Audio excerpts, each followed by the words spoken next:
Are you a life coach who wants to make a difference in the world? Do you want to share your wisdom, passion, and experience with others? Do you want to grow your business and reach more clients? If you answered yes to any of these questions, then you need Life Coaching Today. Life Coaching Today is the largest platform on the web for life coaches, therapists, and hypnotherapists who want to enhance their visibility, gain exposure, and connect with clients. Life Coaching Today is more than just a directory. It's a network of opportunities. By joining Life Coaching Today, you will get access to a magazine where you can be featured and connect with over 30 million subscribers. Be a guest to our podcasts with over 55,000 subscribers. A directory where you can showcase your profile, services, and testimonials to thousands of potential clients. And that's not all. Life Coaching Today also offers a free 30-minute coaching session on Tuesdays and Thursdays, where you can be coached or meet your next client. A flexible pricing plan where you can choose the best option for your budget and goals. A dedicated customer service team where you can get help and guidance whenever you need it. So what are you waiting for? Join Life Coaching Today and take your life coaching career to the next level. Visit www.lifecoachingtoday.com and sign up today. Life Coaching Today, the largest portal on the web connecting coaches, therapists, and hypnotists.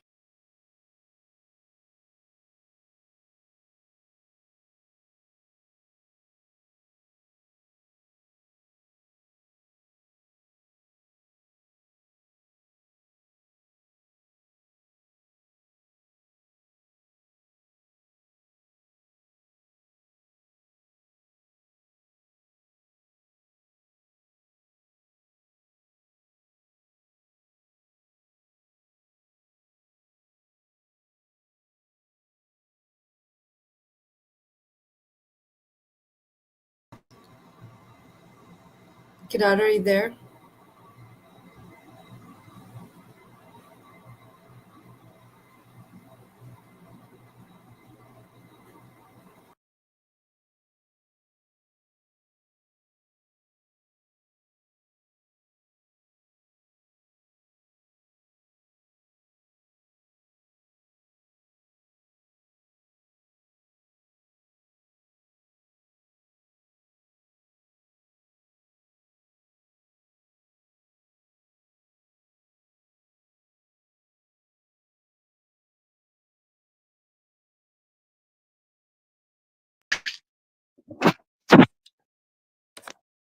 All right, everybody, I am back. I am on, and Lord knows, happy Halloween. I think I've got spooky stuff going on because I cannot, I'm just having all of the wild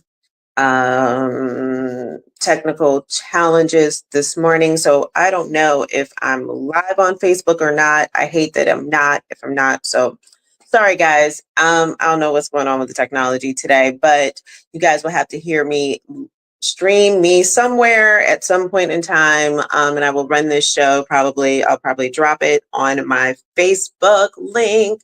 But we are happy Halloween. I am Kidada Esmeralda, your conflict coach, and I have a very interesting podcast topic for you all today.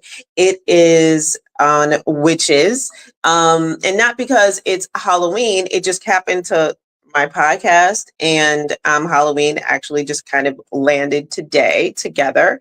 So I was like, oh wow, this is fun. So that's cool. But let me just start with the blessings of all blessings. And you guys hear me, you guys will feel me when I say this. Oh my God, I cannot wait until election day is here because I am over it completely. And I know you guys are over it too, with all of the text messages, the phone calls, the commercials. It is driving me nuts. And I even work in the industry and I get driven nuts at this time of the year. I just want to just tell you guys something. As frustrating as it is, I just want to ask you all to please be polite.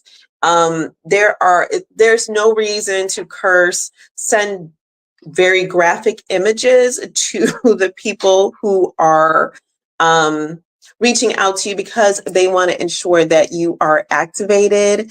And that's important. right? We know that's important. We hope that, you know, whatever the outcome is, there's going to be an outcome, no matter what, right? But we don't have to be hostile or whatever. They are just trying to do their jobs.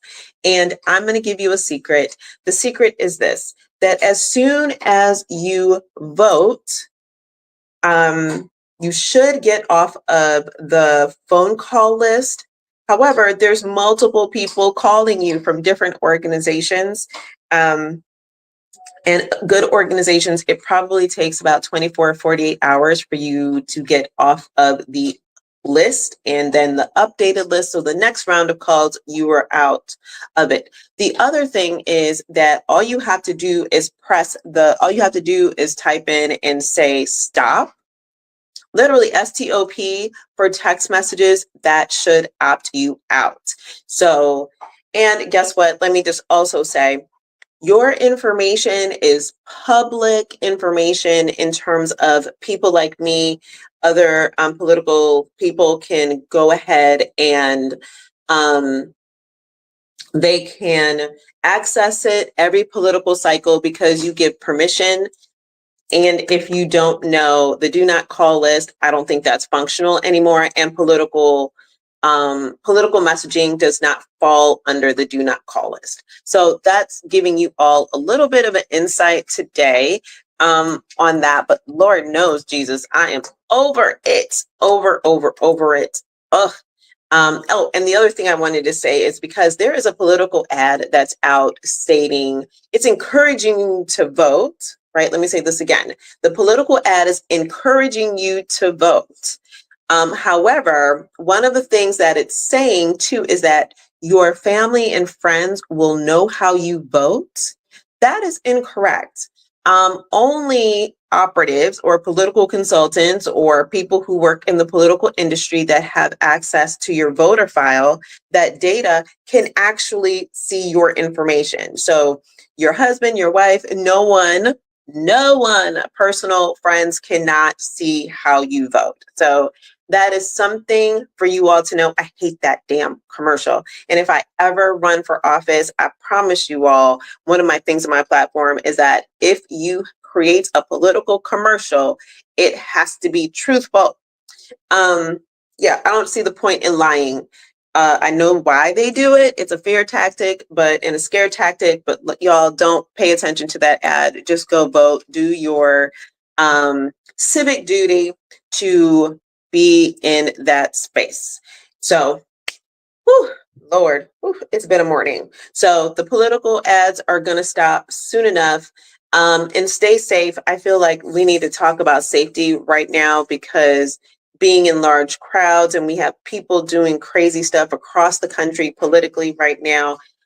So stay safe. Like I know people are upset, scared, let's not put all of that energy in the air.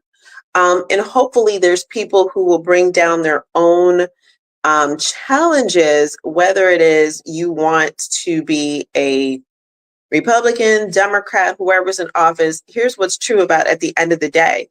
At the end of the day, we're going to have a new president. We may not know who it is. We may not like who it is. But guess what? We're not going to leave in masses to go live somewhere else. That's the truth of the matter. Yeah, that's my political rant for this morning, but I haven't seen you all in a while. I traveled last week. Totally lost my voice after I came back. So missed you all last week. Poor Yoruba. I totally forgot. Apologies to my awesome producer that I was just knocked out asleep with Vicks rubbed around my neck and taking Mucinex tabs just so I can be able to talk this week. The other interesting thing, you guys know I have my baby Zora, and y'all, she came back home from doggy daycare. I'm not going to name the daycare center because, and she came home with sneezes and she was sneezing a lot and she ended up with kennel cough. Now, Zora is my first doggy. So this doggy mommy here was super duper scared and I just didn't know what to do with myself because I thought my baby was I thought she was choking. And so she's actually over here, and now she thinks that she needs attention, but she does not, people. She does not, but she thinks that she does. Hi there, Zora. Yeah, so it's been a scary ride. And it's interesting because people are like, Kadada, that's normal.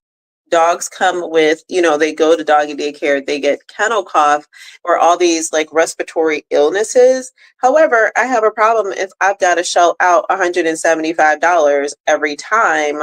That's not cool because I'm trying to figure out who's responsible for paying for all of it.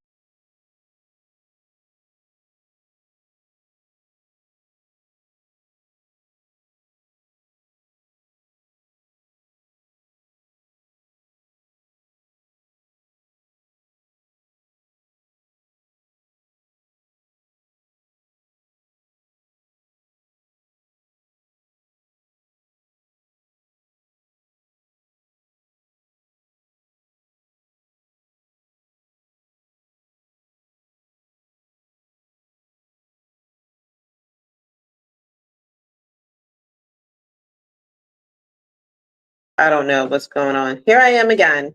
Dada Gray, your conflict coach, and I'm having the conflict of the morning, which is fighting with my StreamYards account and everything technical. So, Lord, I need to take a sip of my coffee this morning, and I really shouldn't be drinking coffee, but that's a whole other conversation.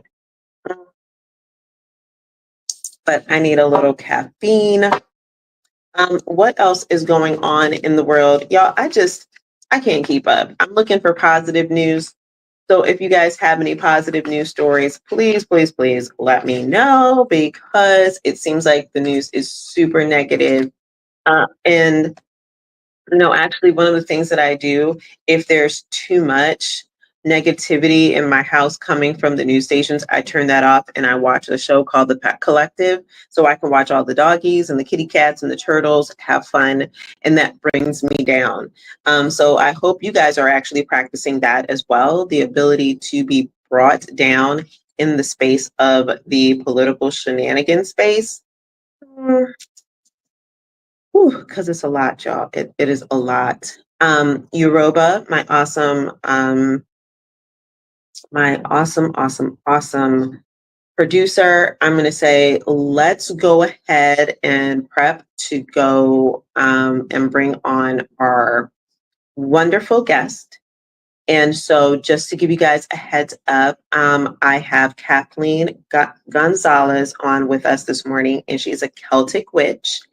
And that's going to be interesting. Then I have a friend of mine, Helena Dominique, and she is her title literally is HWIC for the head witch in charge, because she is, how do I want to say? She was the head witch in charge of the largest coven of witches, right? And so I am super excited to have them on because I don't think people believe that witches are real, right? I think we glamorize and Halloween means witches and that's it. But did you all know Wiccan,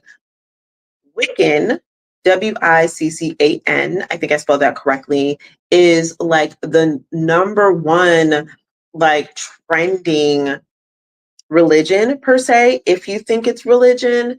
And some will just say it's an identity. And so that's why we're going to speak with both of these awesome women today, and talk about what do we think this is? What is it? What does it look like to be a witch? What does it mean to be a witch? And so we're going to have Witch 101 today, and just curiosity. And I'm sure I'm going to have them back because I do think that we don't have enough time today to talk about, Wicca and Wiccan and versus Christianity and things like that.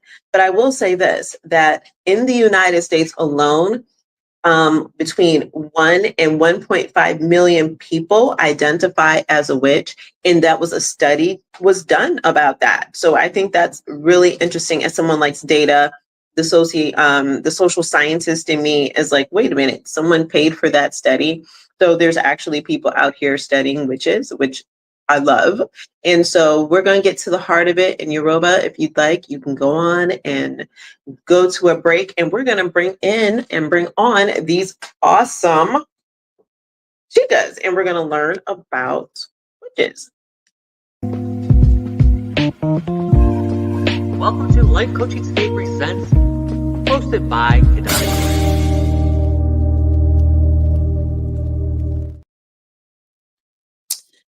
Hey y'all, good morning. Good morning. Good morning. Let's see.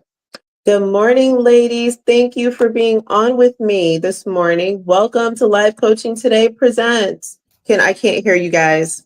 I know you guys are saying good morning. So welcome to the Live Coaching Today Presents show and family. I know it's super early. I haven't even been able to drink all my coffee yet this morning because I've been running around trying to fix this crazy phone challenges, computer challenges this morning. So hello, Helena. How are you, sister? How are you? I am good. How are you? I I haven't am had good. any coffee yet, so I apologize in advance if I do or say something crazy. No, we're here for the crazy. We're here for the crazy. Dora, you're not getting, go lay down, doggy. The doggy thinks she wants to go party outside and she can't do that right now. Good morning, Kathleen. How are you? Oh, I think you're muted.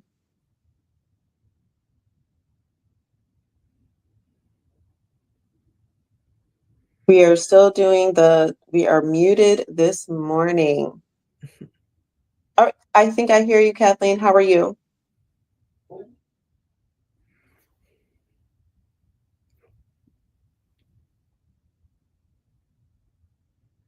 Still, we can't hear you. Try now. Oh, can't hear you. Okay, well, we have a little technical difficulty. If you'd like, Yoruba, can you see if you can reach out and help her and be of assistance?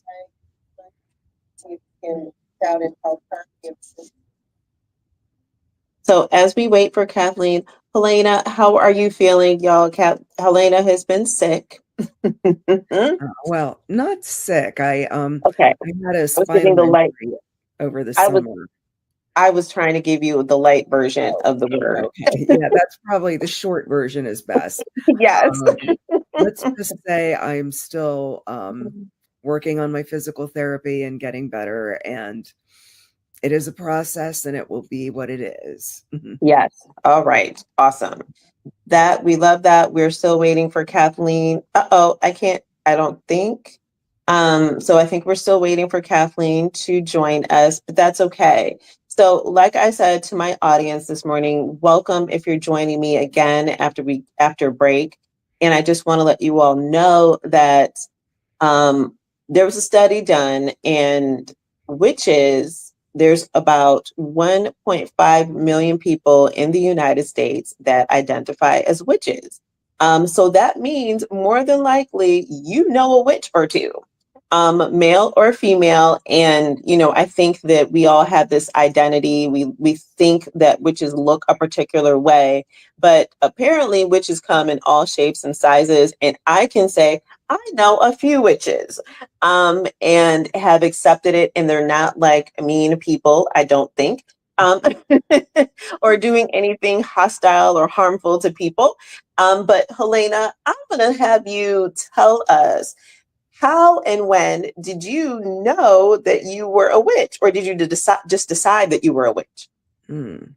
Um, I think it's always been there. But one of the Okay. things they say about Wicca, which is the type of witchcraft I practice, is it's a religion without converts. It's one of those things where people just kind of realize, oh, that's me. That's who I've always been. And for me, that happened, weirdly enough, when I was in college a very long time ago.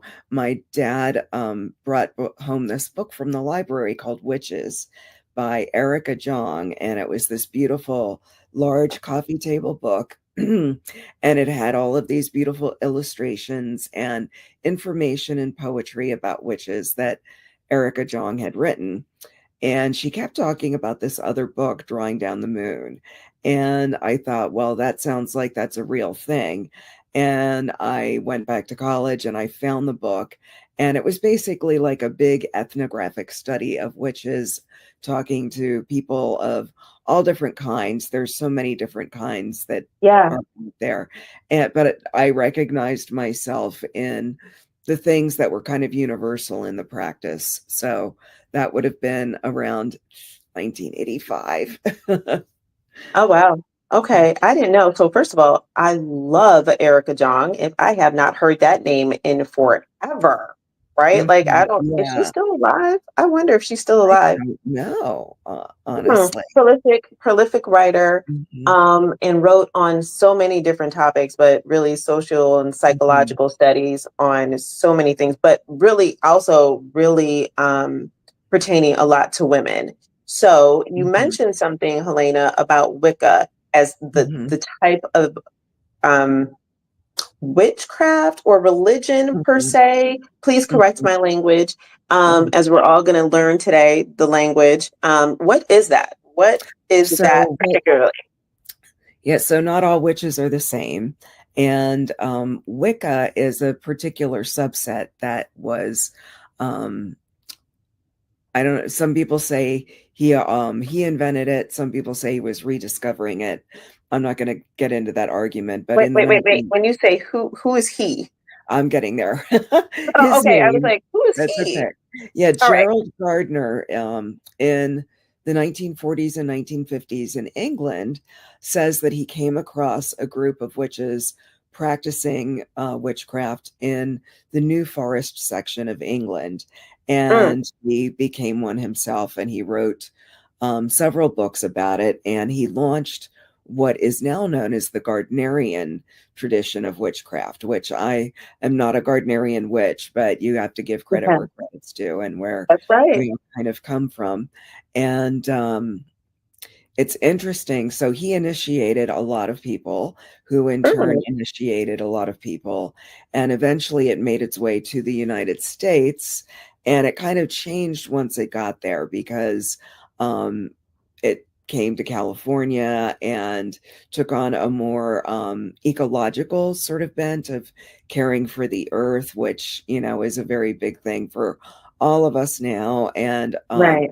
sometimes a more feminist bent, a Yeah. more Yeah. political bent, you know, of women being empowered by this.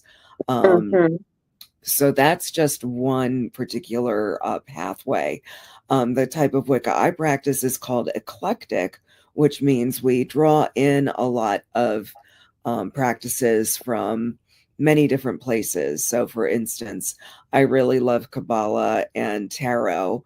And so those Hmm. are things I bring into my practice. And I also love the Celts and their practices, you know, their ancient gods and goddesses. And I also love the Egyptians, you know, so it is eclectic. I'm kind of taking things from different places and incorporating them into my practice. But yeah, there's so many. So You could have many. a show Yeah. on just that. Mhm. Yeah, I think that thank you for that description because I probably think that historically, right? I think that we're Mhm. all taught about, like in the United States, like the Salem witch trials, which I just want to Mhm. tell you all, to correct history, no one was burned. That was a lie. Sometimes we write history to glamorize it and make it more fun and fancy for people. But the truth is, no one was burned in Salem.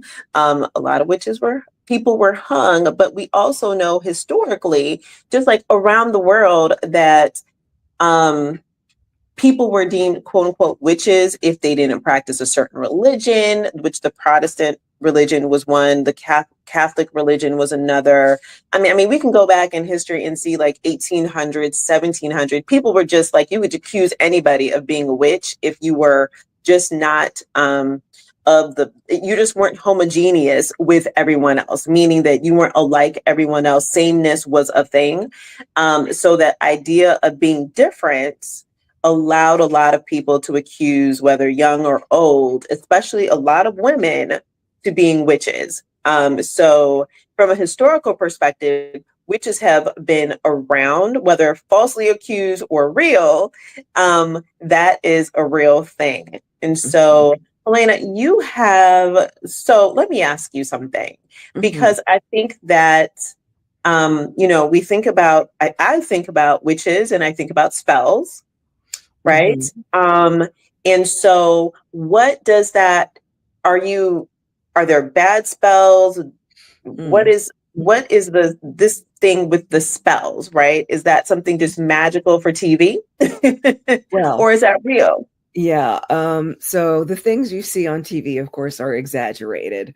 Yeah. I wish I could do half the things they do on TV. But one of the things that I think is cool about witchcraft and that brought me in on it was the idea that through your thoughts and actions, you can shape reality. And, so it's not unlike a lot, doing affirmations, helps you get yourself out there and, for Right. whatever it is that you need. So it's in that way, it's not unlike that. With spells, you might incorporate incense, you might incorporate candles of a certain color, because you're trying to kind of set the stage for whatever your intention is.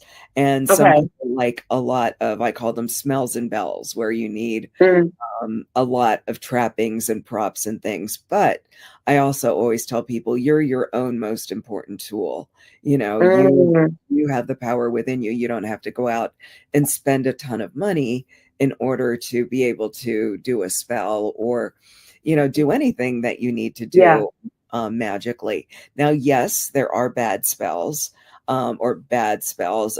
Basically, the tradition in which I was taught is uh, anything that tries to manipulate another person, try to change another person's will is Right. considered bad, or Bad. baneful is another word that people use. So, and under that definition, that includes things like love spells. If you're trying to get a specific person, that then you're trying to manipulate their will. Oh, So when we talk about love spells, it's more about attracting a kind of person that you want, but you don't try to manipulate another's will to do what you want. right. Okay, so you just went into what I would deem a little bit of dangerous territory there. Okay.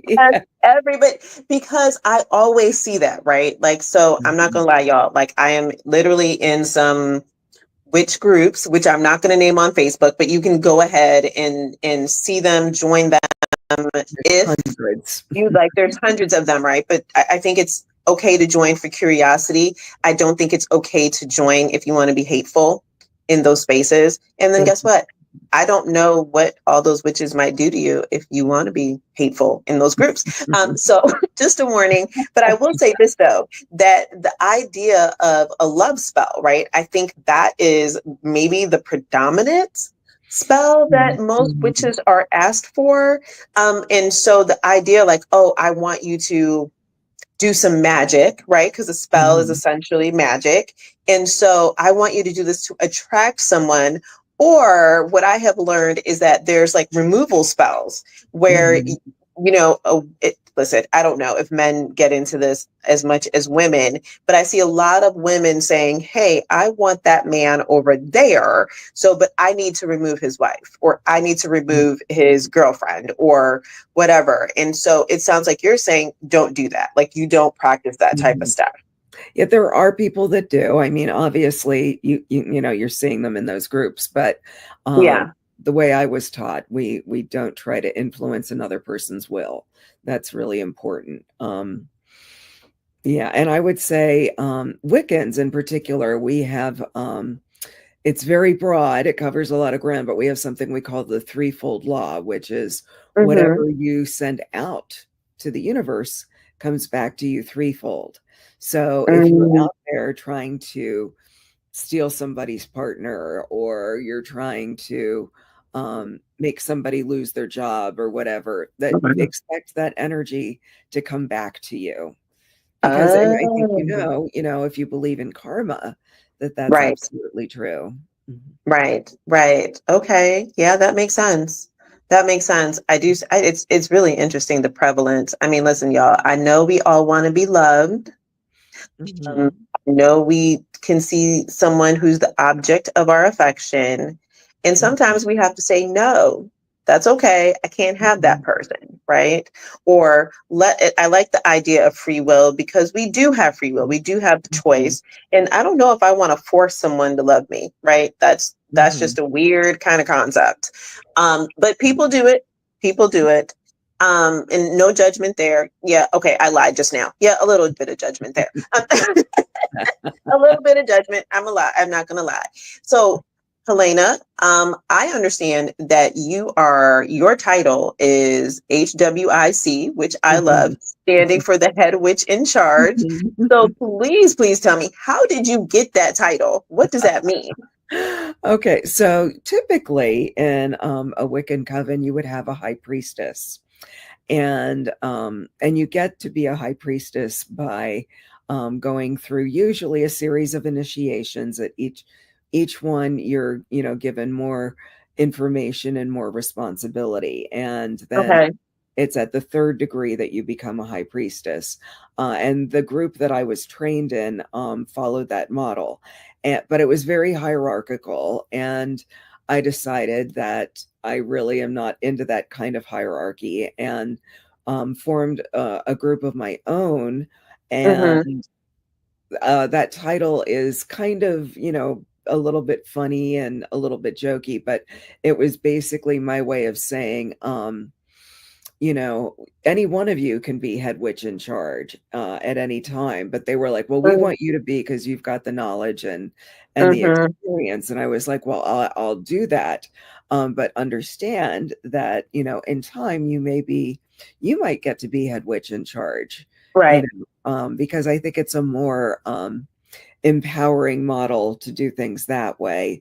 And there's a lot of things about traditional Wicca that I think are not. It depends on your person, your personality. But for me, the hierarchy was just people keeping secrets, people not sharing information maybe with other Okay. people. And I'm all about, let's get everybody on the same page. Let's all have the same information so that we can all Right. do this. And Right. so that's and also, if people, you get to choose your own level of involvement. Like if you aren't able to come to every single thing that we do, or you don't want to ever be a head witch in charge, you don't have to. It takes the pressure off. So that's interesting. I'm literally over here thinking that in something that is so organic, because it sounds very Mhm. organic to me, right? That we Mhm. introduce this hierarchical system. It's Mhm. almost like a governmental system. And so that's interesting, because even in that space, people are withholding. And the conflict of Mhm. that is, well, obviously someone's left out. You're using Mhm. your power in a way Mhm. um, that can be harmful to others, even though you're trying to do good. I'm going to assume that everyone was doing good, but withholding power is not a good action. It's actually a harmful action. Mhm. So that, just to think about the hierarchy inside of this, is interesting to me. And I don't know if that means that we are all, like, as human beings, no matter what religion we study, whatever practices, that we all need structure. That's the thing that Mhm. comes to mind. Mhm. Like, there's a Mhm. structure, and you were like, no, no, no, no, no. I want more of a flat kind of organizational structure where we all know, we can all grow, we all share information. So that's a buy-in. And Mhm. y'all, that concept for everyone, because this is a show that we always talk about conflict and how to give you skills. Just knowing that helps you navigate your work life, your work experiences, the government, how do things work. So I like that. And thank you for explaining that. I will say I am a little confused, because since this is 101, tell me what a coven is. Okay, thank you. Yeah, So what's a a coven? coven is a group of people who've come together for the purpose of practicing Wicca or witchcraft. Uh-huh. And I would say the types of things we do a variety of things. Okay. Um, like I offer classes, both Mm-hmm. for the coven and for people outside. We celebrate something called the Wheel of the Year, which is 8 holidays. It includes the equinoxes, the solstices, and then what we're celebrating today is in the Celts called it Samhain, Okay. which is spelled weird. Gaelic is very strange. It's spelled Yeah. Samhain, but it's pronounced Samhain. Mm-hmm. And it sits across the wheel from another holiday on May 1st called Beltane. And they're both considered to be times when the veil is thin. So at Samhain, we try to communicate with our ancestors, and at Okay. Beltane, we might be trying to communicate with the Fae or the fairy realm. And then there's also 2 other ones, Brigid, which is for the goddess Brigid, and Lughnasadh, which celebrates the mother of the god Lu. So that's, in a nutshell, that's our 8 holidays. So that's the kind of thing we do. And if a member is having issues with, I don't know, health problems or healing, we come together and, try to send them energy for healing.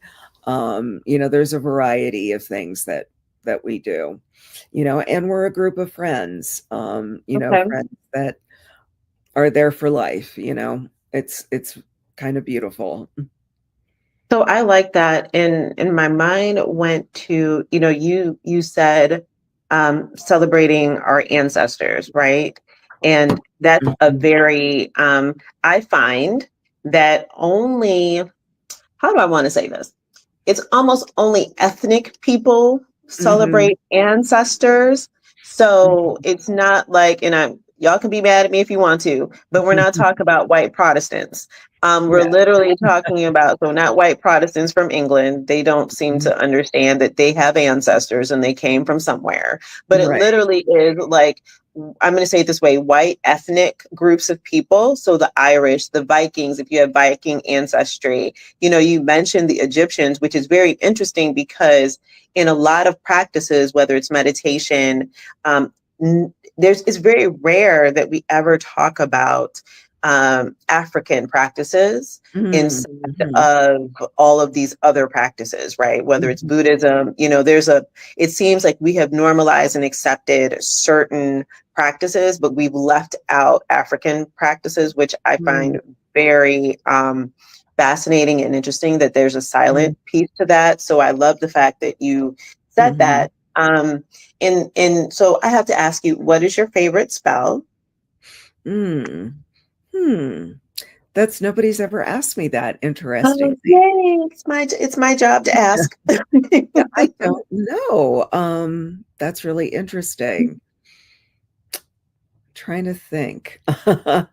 There Um, has to be something that brings. I mean, I would assume that you're practicing everything that brings you joy, yeah, right? So, yeah, I what is think, it that lights you up? I like doing spells that incorporate art because I am an artist Yes. as well. And so, I have to say, doing a spell is different every single time. Okay.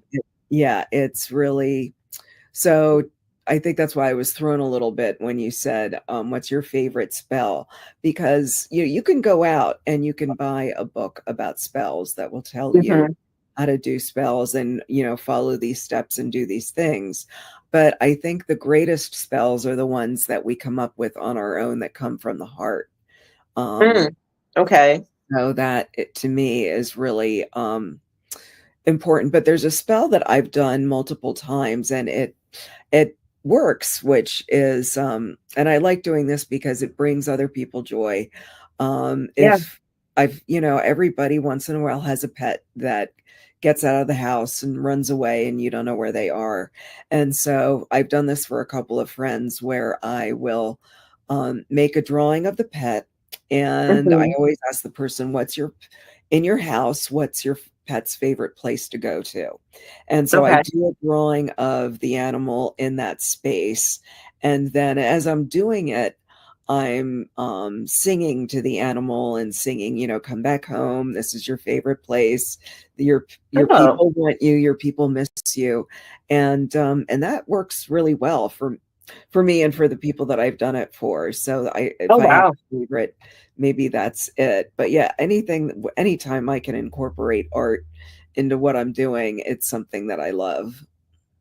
I like that. Okay, so I like that. So I don't believe in chasing dogs. So I promise you, you might get a call one day if Zora Okay. ever gets out the house, and because I don't believe in chasing dogs. So I sidebar. I love. That's funny. Okay, so I have a question. So thank you for telling me what's your favorite spell. And y'all, I have to say that Kathleen is having trouble getting on the show. So we're gonna have to wait till next time to help her and get her on. Everyone's having technology challenges today. I want to know, Helena, if you're walking down the street, can you identify a witch? Oh, well, there's the people that are, some of us are more obvious than others. Okay. But it goes beyond a fashion sensibility, where if I see a girl all dressed in black and she's got, black lipstick on and stuff, she could be a witch. She might just be a goth. I don't know. Right. Right. We look pretty much like everybody else, honestly. Mm-hmm. There might be, maybe a tell in that person's energy. I don't Okay. know how to kind of describe that in regular terms, but there, might be maybe we'll smile at each other and just kind of feel it. Mm-hmm. And I think there's a lot of people that are witches that don't know it, that maybe they're Oh, really okay. good at manifesting things, and Mm-hmm. they're not aware that that's what they're doing, or Mm-hmm. they, they're just not acknowledging that part of themselves. I don't know. Mm-hmm. But I think some people are just natural witches, which means they can manifest very, very easily. Mm-hmm. Do you think that so can anyone become a witch? Because is it Mhm. can I just decide I'm going to become a witch today? Like, Yes, in is that absolutely. a thing? I mean, there Okay. are some people, if you go on Facebook groups, a lot of people like to fight about things. And there was a big Yeah. thing recently about witch blood. If you can only be a witch if you have witch blood. Well, what does that mean? Exactly. And I think, maybe you do have it in your blood, but I also think that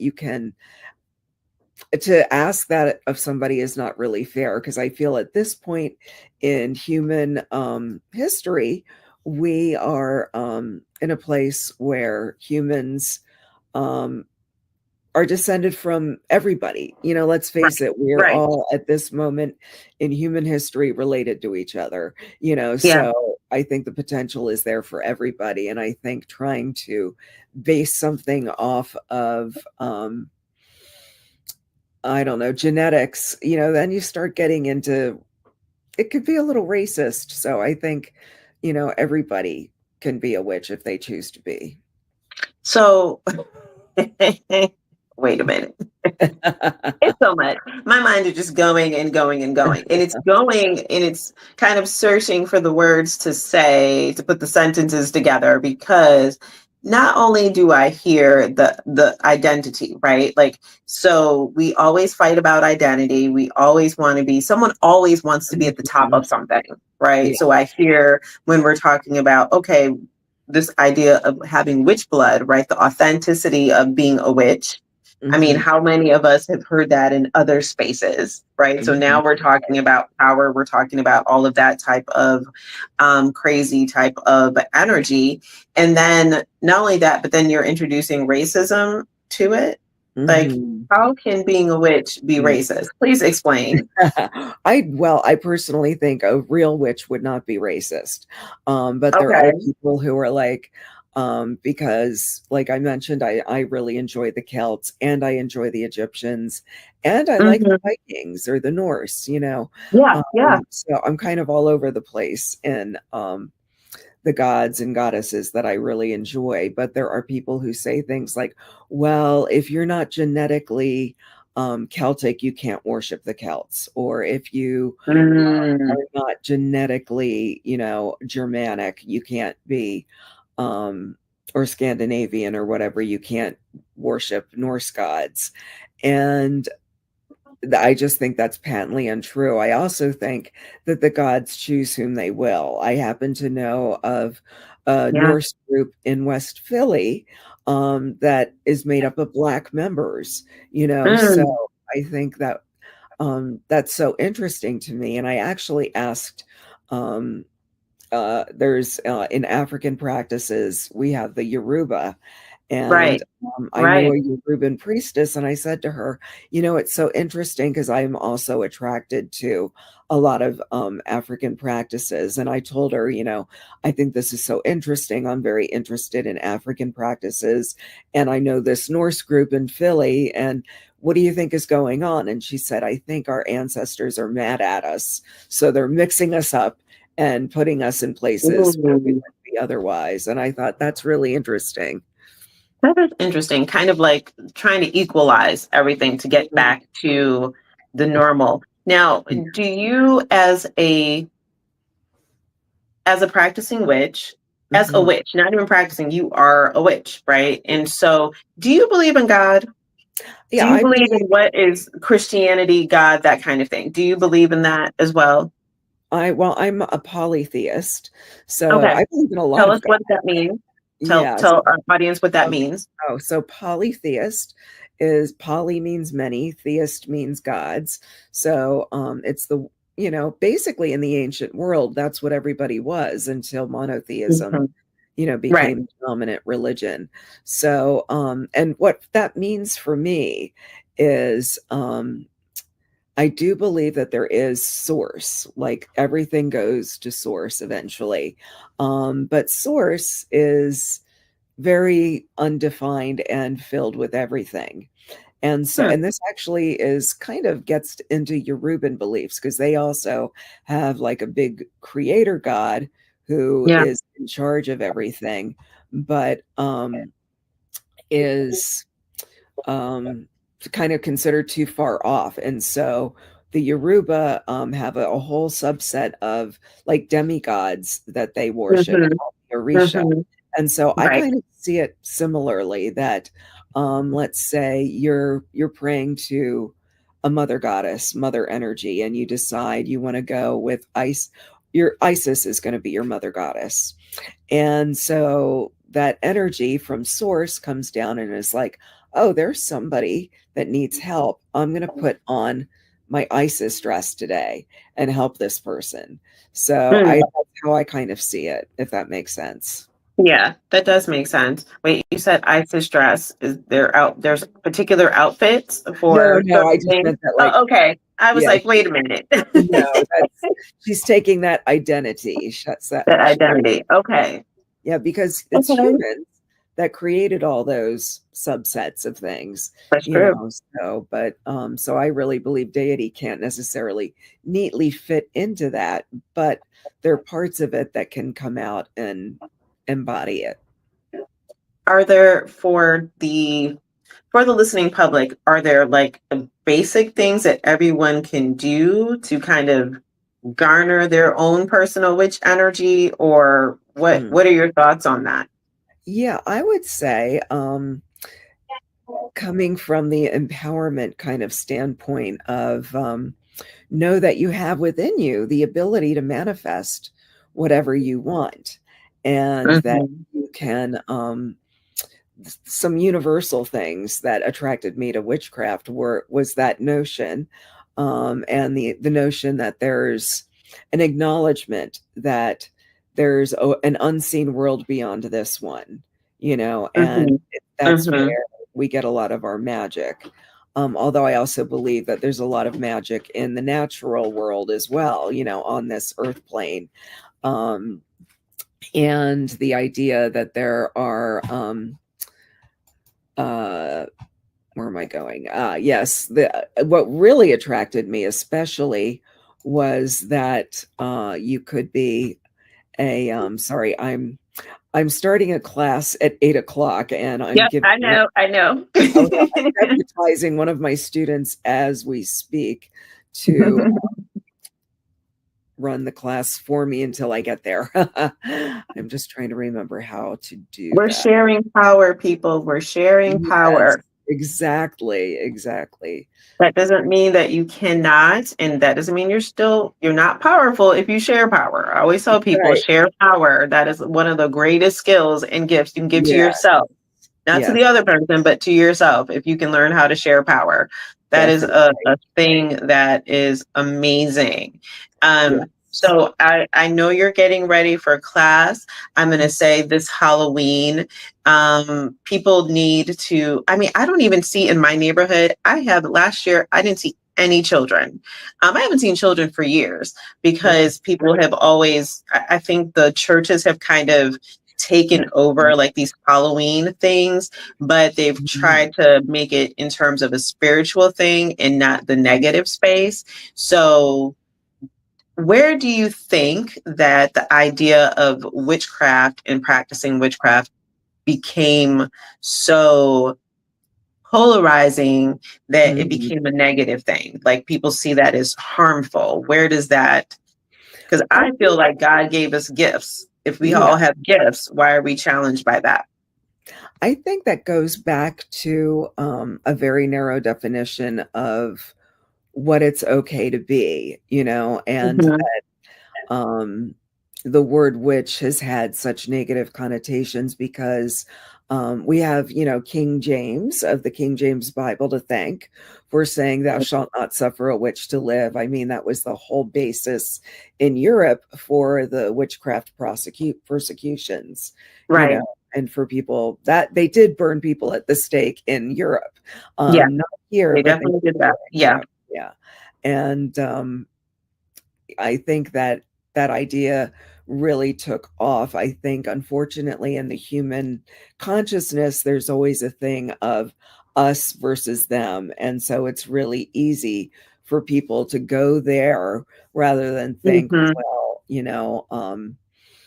so this person is a midwife, which oftentimes the women who would get burned were women who were midwives or old women or beautiful women. And I think that it became a really easy way to scapegoat people. And that we have also from the burning times, as we call them, the German guys who wrote the Malleus Maleficarum, which was supposed to be the guidebook on how to recognize witches and how to kill them. And I think that just got caught up in that kind of hysteria of that time, and it's never left, unfortunately. And I think there's always going to be people who think, well, sure, she's on there and she's saying, oh, we're nice, we're, witches are good and this and that, but I don't believe her because, it says so over here that, they're bad. And I think people just have to learn to do their own research and think for themselves. I like that. My mind is so blown. We have to have Witch 102. We're going to have to do that one day. And I know you need to go teach a class. So I'm going to say thank you, Helena, for joining me and my audience on Life Coaching Today Presents. Go have an awesome class and happy Halloween to everyone. And we are going to wrap. And stay safe this Halloween, y'all. And don't scare the little babies. Don't scare the children, and give out really big size candy bars. That's what we want. So thank you, and have a good day, everyone. Bye. Thank you for watching Life Coaching Today Presents, hosted by Kadada Gray and produced by Aruba Saad. Our mission at Life Coaching Today is to empower your health, business, community, and life. Check us out at lifecoachingtoday.com. Everyone here at the True Awesome Network would like to remind you to like, comment, subscribe, and spread awesome.